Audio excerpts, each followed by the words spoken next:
인류 최초로 전신기를 발명한 사람이 사무엘 모스라고 하는 사람입니다.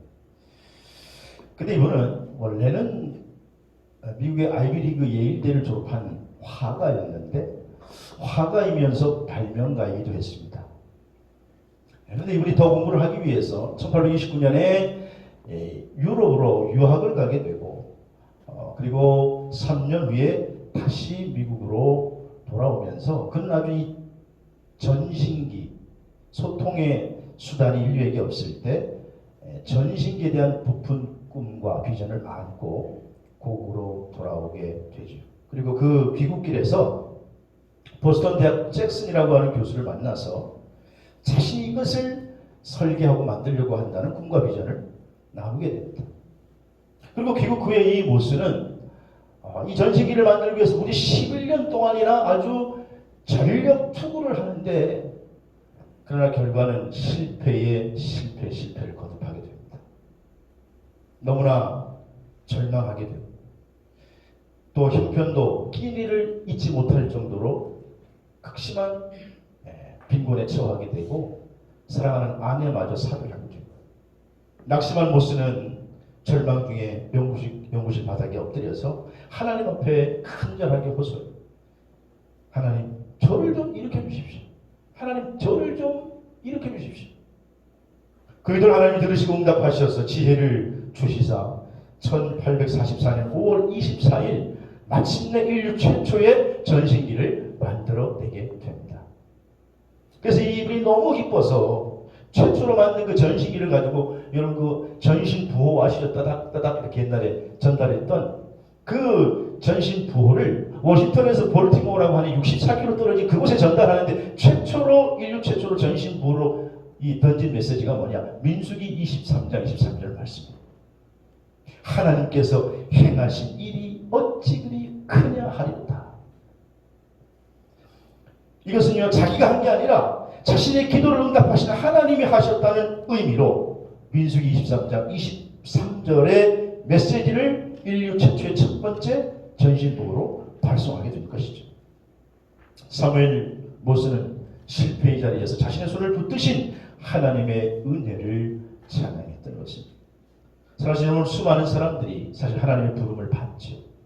그러나 대개 성공했을 때보다는 실패했을 때 하나님을 만나고 하나님께서 부르시는 경우가 대부분이라는 거예요. 오늘 본문도 그래요. 오늘 본문은 사실 예수님께서 갈릴리 1차 사역 중에 한 부분인데 특별히 예수님께서 처음으로 예수님의 제자 가운데 4명, 그 핵심 제자 4명을 부르시는 과정 속에서 수제자 시몬 베드로를 부르는 장면입니다. 그런데 이때 베드로가 성공해서 인생이 아주 잘 나가서 부르심을 받은 것이 아니라 실패해서 낙심해서 한 마리의 고기도 잡지 못했을 때에 주님을 만나게 되었다는 것이죠.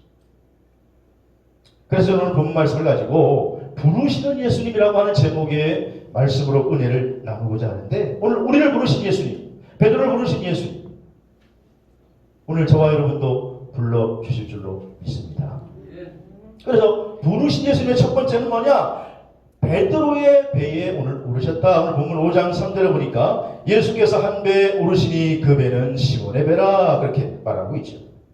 여러분 시몬 베드로는 갈릴리 어부였죠. 그런데 그날따라 밤새도록 조업을 했는데 한 마리의 고기도 잡지를 못했습니다. 그래서 그물을 싣고 이제 바닷가에 나와서 정리를 하고 있는데 그때 예수님이 찾아오셔서 정박된 2배를 보시더니 시몬의 배에 오르셨습니다. 그리고 말씀을 전하십니다. 그러고 난 다음에 베드로에게 깊은 데 가서 그물을 내려라 그렇게 말씀을 하시죠. 여러분 여기서 우리가 기억해야 할 것은 베드로가 예수님을 찾아가는 것이 아니라 예수님이 베드로를 찾아 배에 오르신 줄로 믿습니다. 여러분 세상에 많은 종교들이 있어요. 우리 기독교 말고도 많은 종교들이 있죠. 근데 많은 종교들은 다 대부분 뭐냐? 인간이 신을 찾아가는 거예요. 인간이 전능자를 찾아가는 거예요. 그래서 여러분 모든 종교는요 고행을 강조해요. 왜냐? 전능자를 신을 만나기가 힘들다는 거예요. 네가 고행해야 된다는 거예요. 태양을 보니까 신 같으니까 태양 앞에가 엎드려 수백 배의 절을 하고 몇천 배의 절을 해야 돼. 옛날 선조들은 큰 선화나무만 봐도 신 같으니까 거기다가 뭐 치고는 또 엎드려 절하고 비나이다 비나이다. 거기 사모니즘이 생긴 거잖아요. 하지만 기독교는 인간이 하나님을 찾아가는 게 아니라 하나님이 인간을 찾아와 주신 줄로 믿습니다. 이게 은혜라는 거예요. 이게. 그래서 오늘 본문에도 예수님께서 베드로를 찾아가신 거예요. 요한복음 15장 12절에 보면 너희가 나를 택한 게 아니라 그래서 내가 너희를 택하여 세웠다고 그랬고, 요한복음 6장 44절에도 나를 부르신 아버지께서 이끌지 아니하시면 아무도 내게 올 자가 없다, 그렇게 말씀하셨습니다. 오늘 저와 여러분들이 이 자리에 있는 것도 내가 예수 믿은 것 같지만, 그러나 사실 성경 말씀에 보면 하나님이 나를 이끄셨고 하나님이 나를 찾아와 주신 줄로 믿습니다. 요한복음 4장에 보면요, 예수께서 어느 날 사마리아 수가성이라는 동네에 들어갔습니다.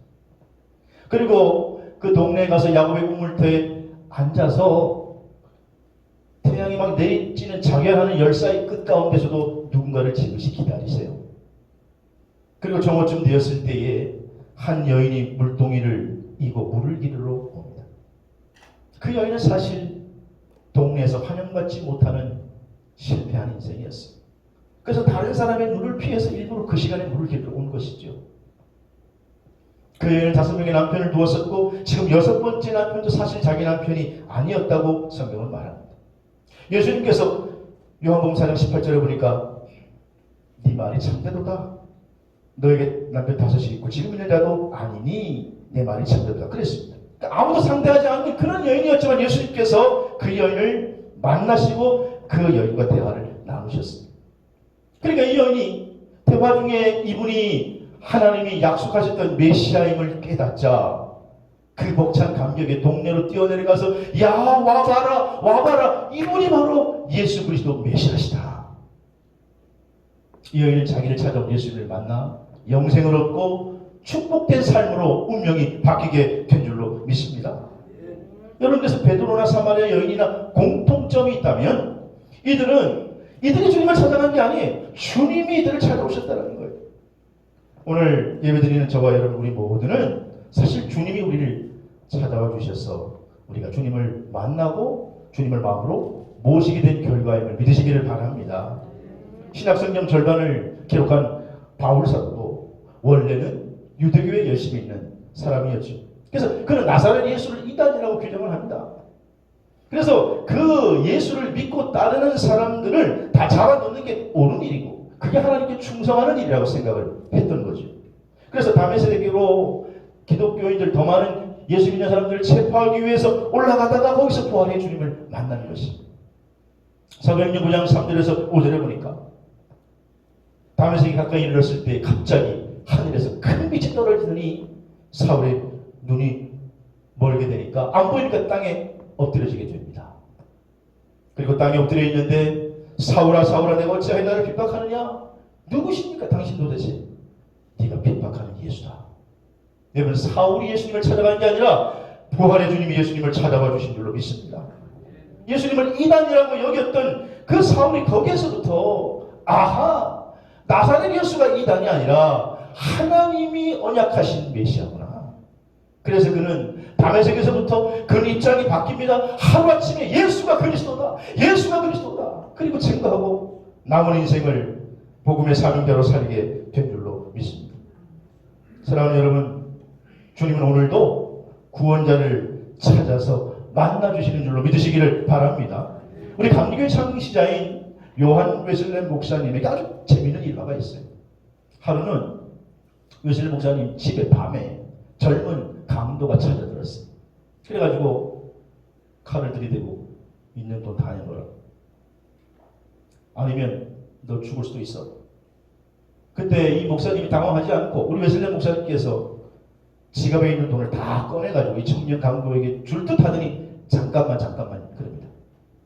이게 뭐야? 그러니까 이렇게 하면 어떻겠습니까? 당신이 이걸 빼앗아가는 게 아니라 내가 당신에게 선물로 주는 게 어떻겠습니까? 그러니까 이 강도가 어이가 없잖아요. 그러니까 아니 이거랑 이거랑 뭔 차이야 빨리 해라. 그리고는 단체 가지고 가려고 그러는데 청년 잠깐만 이것도 가져갔어요. 그러면서 어떤 책 하나를 포장해 놓은 것을 그 강도에게 줍니다. 강도는 무의식적으로 그걸 쳐가지고 나가죠. 사실 그것은 요한 웨슬리 목사님이 자기를 찾아오는 사람들에게 주려고 미리 준비해 포장했던 성경책이었죠. 그리고 이제 시간이 수년이 흘렀죠. 한 지역의 목사님께서 말씀을 증가하시기 위해서 그 지역에 방문해서 집회를 하고 강단에서 내려오는데 한 청년이 목사님을 찾아왔습니다. 목사님 혹시 저를 기억하십니까? 웨슬리 목사님이 기억을 못했습니다. 그래서 잘 모르겠는데 그랬더니 이 청년이 목사님 제가 여러 해 전에 목사님 집에 들었던 강도 아닙니까? 강도 모르십니까 저를? 저를 제가 기억을 못했는데 그렇군요. 그때 목사님이 지갑에서 꺼내서 돈을 이걸 내가 훔친 게 아니라 선물이라고 줬고 책까지 주셨어요. 그래서 저는 집에 가가지고 도대체 이 양반이 좀 어떤 양반인가, 그리고 도대체 이 책이 뭐길래, 그리고 그 책을 집에서 읽어봤다라는 거예요. 그랬더니 그것은 하나님 말씀이었고 그 말씀을 읽다가 예수를 만났고 그래서 예수 그리스도를 믿게 된 줄로 믿습니다. 이 강도는 인생의 마지막 밑바닥까지 떨어졌다가 웨슬리 목사님을 통해서 자기를 찾아오신 예수를 만나고 인생이 변화되게 된 것이죠. 여러분 오늘 우리 인생도 인생의 주관자 되신 예수를 만나면 변화되고 달라지게 되는 줄로 믿습니다. 오늘 예배 참석하신 분들도 오늘 이 자리에서 주님을 만나서 여러분 삶의 전환점이 되시기를 주의 이름으로 축복합니다. 인생은 사실요 만남과 이별의 연속이에요. 저도 잘 가만히 생각해 보니까 이제는 이런 말씀 드리기 죄송합니다. 머리에 막 흰머리도 좀 나고 목회한 지도 벌써 한 20년 생활하는 중에 성도들하고 만나고 이별하고 만나고 이별하고 그런 성도도 꽤 있더라고요. 그래서 기억에 나는 아주 독특한 기억에 남는 성도도 있고, 근데 제 기억에는 목사님이 아주 독특한 분이 기억에 남는데 이분은 주의 종이 되기까지 평탄치 않은 삶을 살았던 분. 고향이 동해인데 예수 믿기 전에는요 술집 밤무대에서 드럼도 치고 트럼펫도 불던 분이었어요. 인물도 괜찮고 밤무대에서 인기도 괜찮았어요. 그러니까 여러분 삶이 평탄했겠습니까? 가정도 안정이 되지 않고 그러다 보니까 자연적으로 술도 많이 마시게 되고 나중에 중독이 되고, 그래서 이제는 평상시의 삶을 살려고 물 한 잔만 마시려고 해도 이렇게 손이 떨리고, 그러니 동네에서도 이제는 점점 내놓은 사람이 되고, 그런데 감사한 것은 이분이 어렸을 때 교회 다닌 추억이 있어서 힘들고 어려우면 가끔 교회는 나가는 거예요. 그러니까 교회를 왔다리 갔다리 하면서 교회를 겨우겨우 신앙생활을 하는데 어느 날 하나님이 강하게 이분을 만나주신 거예요. 이분이 자기가 이렇게 시내를 걸어가는데 갑자기 하늘에서 번개를 맞은 것처럼 전봇대 밑을 지나는데 뭔가 찌릿 하면서 머리부터 발까지 뭔가 찌릿 하면서 전기를 맞은 것 같더라는 거예요. 그래서 내가 이 전기 맞았나? 봤더니 아무것도 없는데, 그리고는 이제 집에 갔는데 우연하게 성경책을 펴보게 됐는데 성경을 한번 보고 났더니 성경이 머릿속에 생생하게 떠오르는 거예요. 내가 이렇게 머리가 좋은 편이 아닌데, 그래가지고 이상한 일이잖아요. 그래서 목사님께 가 말씀을 드렸더니 난 이런 일이 있었는데 그다음부터 성경을 보면 성경이 잊혀지지가 않는다. 그러니까 그거는 하나님이 당신에게 은사를 준 거다. 그러더래요. 에이 무슨 나 같은 사람에게, 그리고는 내가 머리가 갑자기 뭐 이상한 일이 있어서 좋아졌겠지. 그래가지고 이 목사님 되기 전에 그러니까 이제 이 다니던 교회 목사님 앞에서 한번 실험을 해보자. 한 손에는 썬데이 소울, 한 손에는 성경책을 들고 찾아왔어. 그래서 내가 책을 열어가지고 말씀을 보고 썬데이 소울을 봐서 둘 다 기억하면 내 머리가 좋아진 거고, 아니면 성경 말씀만 기억나면 이건 진짜 당신 말따라 뭐 하나님이 나를 어떻게 한 거다. 그래가지고 목사님이 마태복음 1장 1절을 펴줬대요. 마태복음 1장에 보면 여러분 어떤 내용이 나와요? 예수 그리스도의 족보가 나오잖아요. 누가 누구를 낳고 누구를 누굴 낳고 그게 쉬워요? 어려워요? 예? 어렵잖아요. 근데 마태복음 1장 한 2번 읽고 딱 덮고는 말아봐라 했더니 마태복음 1장이 막 줄줄줄줄줄 나오는 거예요. 신기하다. 야, 내가 진짜 머리가 좋아졌구나. 이번에 썬데이 서울 일정을 펴보고는 쫙 읽는 다음에 덕분 얘기해보라고 했더니 그거는 기억하지 못하는 거예요. 신기하잖아요. 이번에는 잡혀서 잠언의 말씀을 또 읽어보라고 그러고 덕분 얘기하더니 잠언의 말씀을 줄줄줄줄 해요.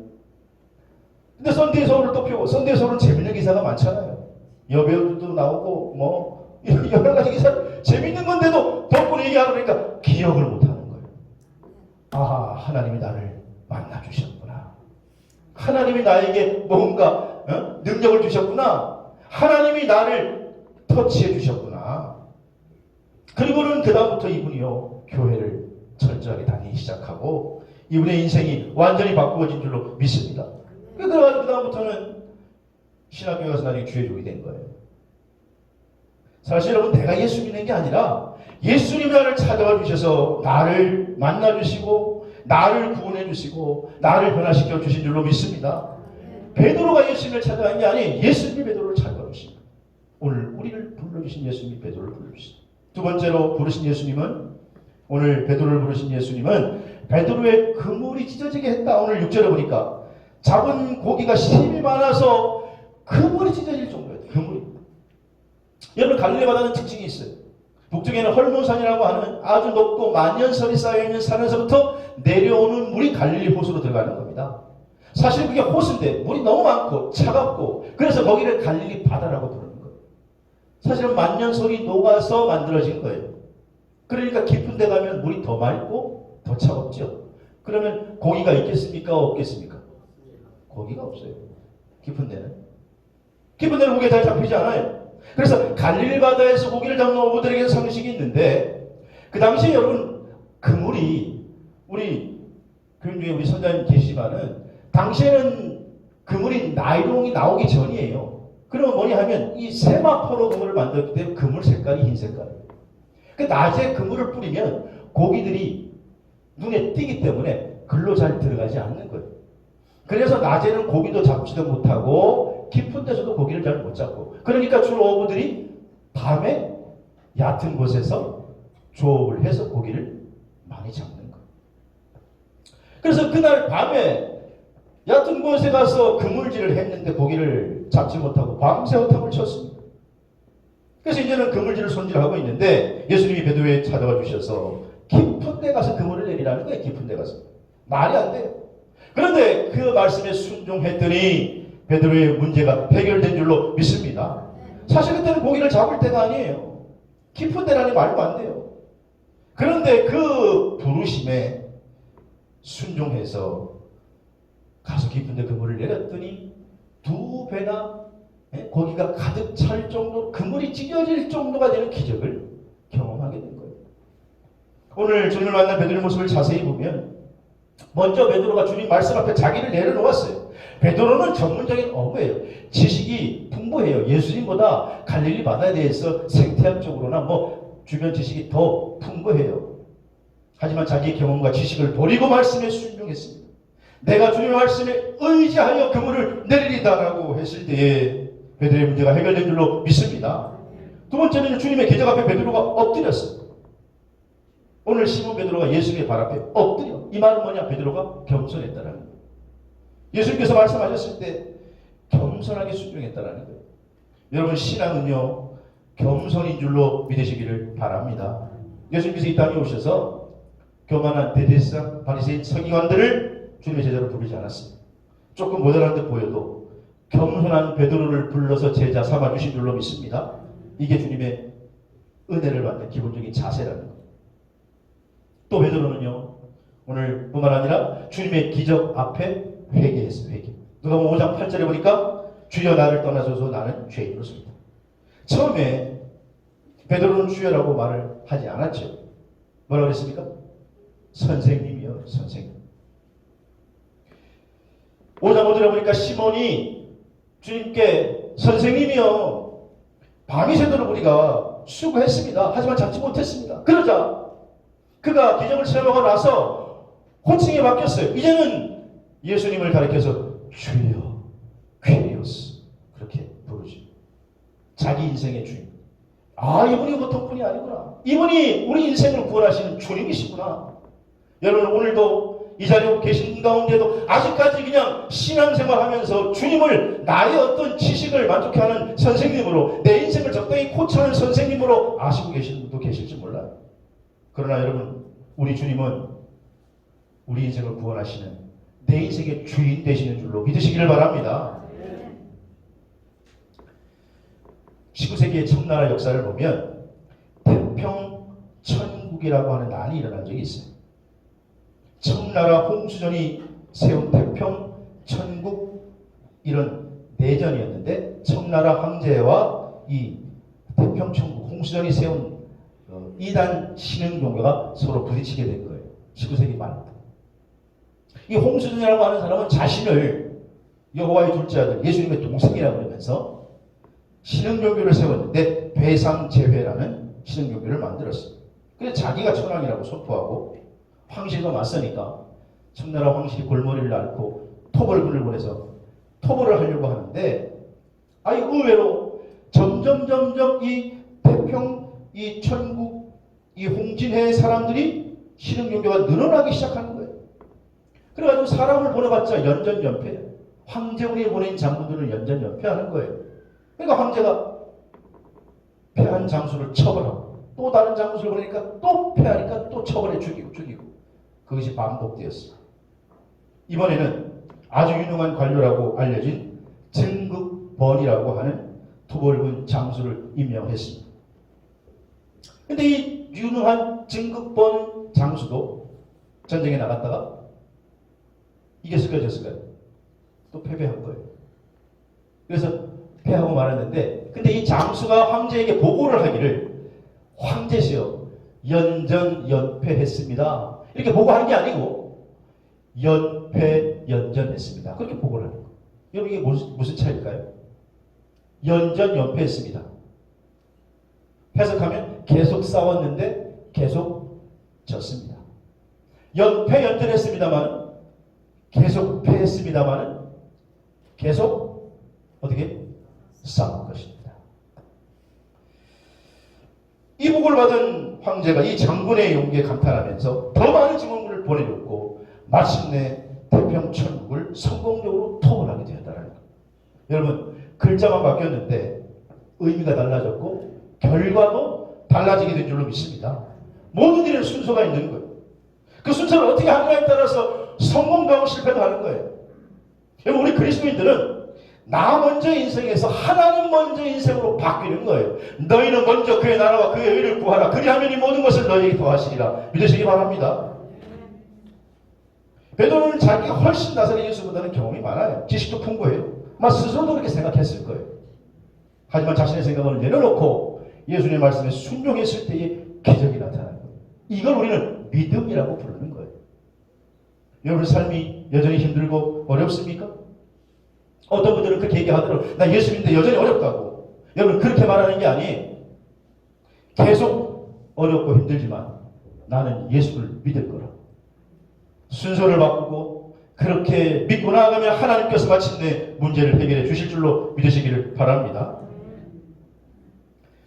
세 번째로 오늘 베드로를 부르신 예수님은 본문 10절에 보니까 사람을 취하리라 그렇게 말씀해요. 사람을 취하리라. 그러니까 예수님이 시몬에게 이르시되 무서워하지 말라. 이제 후로는 네가 사람을 취한 사람이 되겠다. 여러분, 지금 기적을 체험한 어부 베드로는, 또 다른 동료들은 좋아서, 어쩔 줄 좋아서, 아마 다른 동료들은 그렇게 생각했을지 몰라요. 야, 이 사람 대박이다. 이 사람만 붙들고 동업하면 부자 되는 건 시간 문제니까 재벌 되는 거. 하지만 오늘 자기에게 이런 기적이 일어났을 때 베드로는요, 본능적으로 신적 두려움을 느꼈고 주님 앞에 벌벌 떨며 엎드렸다는 거예요. 다른 사람들은 막 좋아하는데 베드로는 자기에게 이런 기적이 일어났을 때 뭐라고 고백합니까? 주여, 나를 떠나소서. 나는 죄인이소서. 베드로가 자기가 죄인이라고 고백하는 순간 그때 예수님은 베드로에게 전혀 예상하지 못했던 말씀을 하십니다. 오늘 누가 보면 5장 10절 5장 10절에 보니까 예수께서 시몬에게 이르시되 무서워하지 말라. 이제후로는 내가 사람을 취하리라. 여기에 사람을 취하리라고 하는 원어는 에스의 저울론인데 두 가지 의미로 번역될 수 있어요. 하나는 네가 앞으로 사람을 사로잡을 것이다 라는 미래적인 의미가 있고, 또 하나는 명령적인 네가 사로잡아야 한다라는 의미가 있습니다. 한쪽에서 말하면 네가 앞으로 영혼을 구원하는 일에 쓰임을 받을 것이다 그런 거예요. 여러분, 베드로는 사실 못 배웠습니다. 그렇지만은 예수님께서 이 땅에 영혼 구원하시러 오신 그 중요한 사명, 그 막대한 대역을 대제사장에게, 사두개에게, 바리새인에게 맡긴 게 아니라 바로 이 어부인 베드로에게 위임해 주신 줄로 믿습니다. 오늘 예배 참석한 여러분, 예수님 만났는데도 그저 나만 배불리 먹고 편안하게 사는 인생, 그런 목적 없는 인생을 사는 게 그리스도인이 아니에요. 영혼을 구원하는 일에, 하나님 나라 일에 쓰임받게 되기를 주의 이름으로 축복합니다. 최근에 우리가 어려운 시기를 지나고 있죠. 그래서 코로나 전국 이후에 아마 화두는 경제 회복이 될 거예요. 경제 회복. 어떻게 하면 회복되느냐? 경제 회복되느냐. 물론 중요한 말이에요. 그러나 저는 그것보다 더 중요한 게 있는데, 우리 그리스도인들은요, 왜 사느냐라는 이유 앞에 소명을 발견하는 거예요. 소명. 하나님 우리에게 주신 소명, 사명을 발견해요. 그게 직업이라고 하는 말도 사실 보케이션이지만, 그러나 이게 라틴어에서 온 말인데 보카티오라고 하는 말에서 왔습니다. 보카티오. 직업이라고 하는 말이 해석하면요, 그 말 자체가 소명이라는 뜻이에요. 소명, 부르심. 하나님이 그 자리로 나를 불러주셨다는 거예요. 어저께 우리가 남지방일 하면서 장로 안수식도 있고 장로 식초도 받고 했는데, 여러분 이걸 명예직이라고 생각하면 안 돼요. 하나님이 나를 더 쓰고 싶어서 이런 직업에 올려주시는구나 생각하고, 하여튼 사명, 주님 부르시는 순간까지 우리 장로님 말씀처럼 쓰임받는 사명대로 끝까지 최선을 다하시길 주의 이름으로 축원합니다. 리차드 버블란트 목사님이 쓴 책 중에 승리하는 신학이라는 책, 승리하는 신학.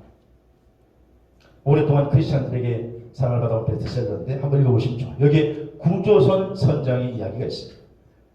폭풍과 지난 어느 날 배 한 척이 배의 조난을 당해가지고 구조를 요청해요.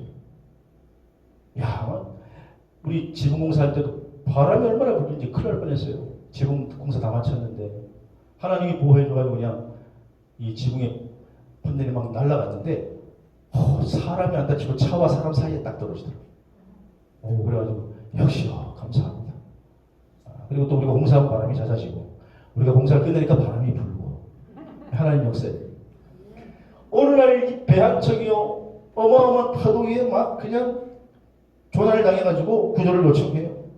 파도가 높고 너무 위험한 상황에, 그래서 구조선 선장이 배를 띄우려고 하는데 선원이 말리는 거죠. 아이고 선장님 지금 무슨 일입니까? 안 됩니다. 지금은 파도가 높아가지고 배를 띄우기가 불가능합니다.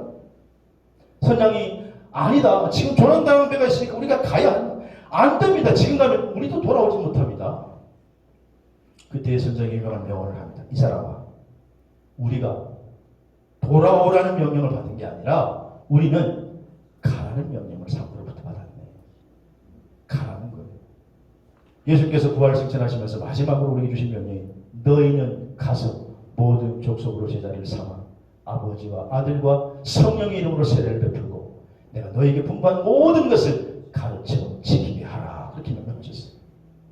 오늘 예배 참석한 여러분, 베드로를 부르신 예수님이 세 번째 사명을 주셨는데 가라는 거예요.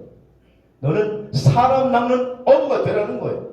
그러면 여러분, 부름받은 우리 성도의 삶은요, 그저 나만 위하고 적당히 사는 게 아니라 오늘 주님이 위한 그 사명을 붙들고 복음 전차의 사명을 붙들고 살아가는 성도들의 삶인 줄로 믿으시기를 바랍니다. 그 걸음을 우리는 한 걸음 두 걸음 걸어가는 거예요. 말씀하시겠습니다. 오늘 베드로를 부르신 예수님께서 우리를 부르셨고, 베드로를 만난 예수님께서 우리를 만나주셨고, 아니 만나주실 것이고, 베드로에게 사명을 주신 예수님이 우리에게 사명을 주셨습니다. 그 사명을 붙들고 나가는 인생길 승리의 발걸음 되시기를 주의 이름으로 축복합니다.